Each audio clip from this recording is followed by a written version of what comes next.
ქალაქ ლაგოდეხში შიდა საუბნო გზების კეთილმოწყობა მიმდინარეობს. პროექტის ფარგლებში კეთილმოეწყობა მრავალბინიანი საცხოვრებელი კორპუსების ეზოები და ჩიხებიც.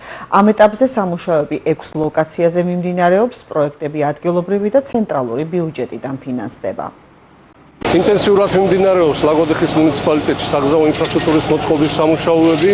ქალაქ ლაგოდეხში ვიმყოფებით ვაშლოვანის ქუჩაზე, სადაც ორი ჩიხის შესახვევის რეაბილიტაცია მიმდინარეობს, ასევე პარალელურად ქალაქში მიმდინარეობს გორგასლის ქუჩის რეაბილიტაცია, გალახტიონ ტაბიძის ქუჩის რეაბილიტაცია, ეთყობა კორპუსში ეზოები კიზიკის ქუჩაზე, ასევე დასრულების ფაზაშია გურამიშვილის ქუჩა. პროექტები ადგილობრივი ბიუჯეტისა და რეგიონალური განვითარების ფონდიდან ფინანსდება და საერთო ჯამში თითქმის 1.400.000 ლარი იხარჯება.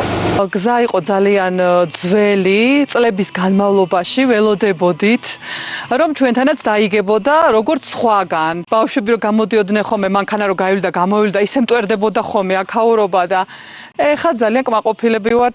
უკვე რამდენი წელია ამ გზის დაგებას ველოდებით. იყო სული ამკები ათხრილი და ათხრილი, იყო მტვერი, მანქანა ვერ გაივლიდა, ბავშვები ვერ გამოდიოდნენ ქუჩაში.